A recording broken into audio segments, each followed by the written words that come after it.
Hello everyone, and welcome to Holly Creek in the Lemhi Basin. This is a tributary to 18 Mile Creek, which is a tributary to the Lemhi River, which is a tributary to the Salmon River. And I am up here collecting data for the day. This is the view. Not too shabby with the mountains, huh? That is the Lemhi Range, and then on the Montana border is the Beaverhead Range. This right here is a structure that my colleagues at the Upper Salmon Basin Watershed Program built along Holly Creek here. There are several of them. They're called beaver dam analogs, and they're meant to mimic beaver dams because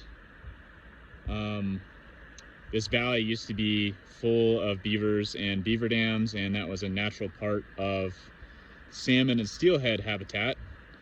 And so these beaver dam analogs were built in an effort to restore some of the natural habitat that Chinook salmon and steelhead historically relied upon.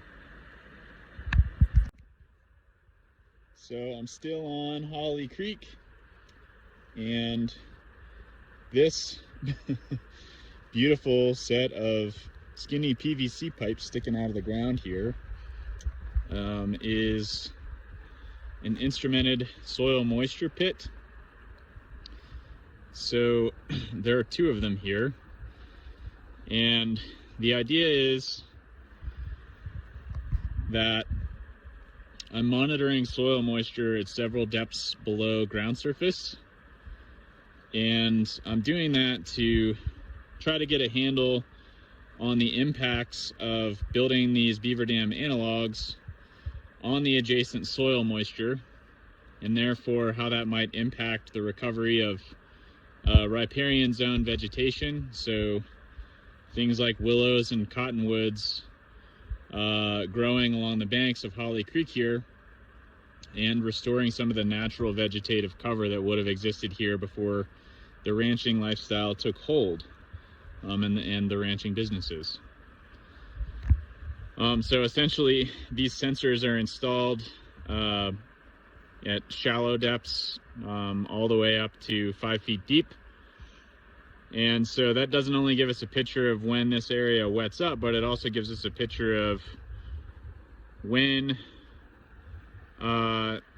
the wet up adjacent to Holly Creek here might be contributing to groundwater recharge. So when that water might infiltrate down to the groundwater table and then ultimately move down gradient towards the Lemhi River.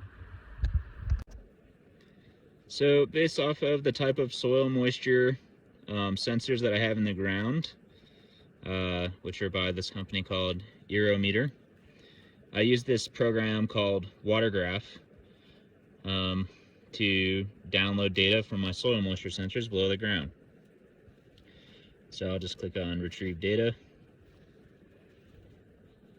Could not connect to data logger. So a lot of times when you're using electronic environmental monitoring equipment, you need to select the serial port that you're going to use to connect to the data logger, and sometimes that differs between different sensors, even if they're made by the same company. It's kind of random and beyond the scope of this lecture, but I'll just select the other serial port and then try retrieving data again. And then we are downloading. All right, so this is what the data set looks like, at least within the WaterGraph program on my little tablet here. Probably doesn't look like much that you can decipher. It doesn't to me. I'm definitely gonna have to take this back to the office and analyze it. But what I can tell you is that it appears that the shallow soil moisture sensors are varying from extremely wet to extremely dry soil pretty regularly, versus the deeper sensors are not doing that as often.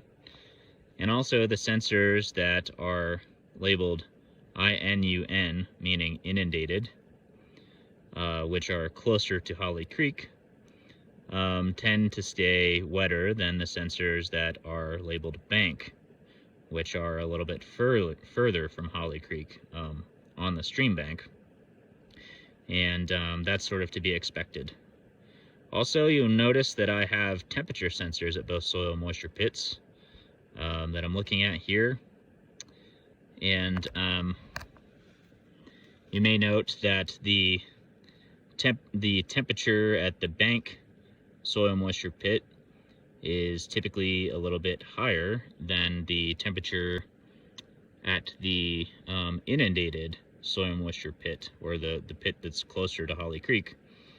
And that is likely because a greater deal of the soil moisture at the pit closer to Holly Creek is from Holly Creek itself, and Holly Creek is often fed by snowmelt, as it is right now, for example. So I forgot to mention that the reason why everything is fenced in here, including my soil moisture pits, is not because we're trying to keep out the riffraff. Holly Creek's not a gated community or anything absurd like that. It's actually because grazing is still prevalent in the Lemhi Basin, so cattle walk along Holly Creek here and drink out of it, and it's an effort to protect our monitoring equipment from that. Some of the other fences that you see around things over here are in fact efforts from my biologist colleagues to grow riparian vegetation like willows and cottonwood along the creek again.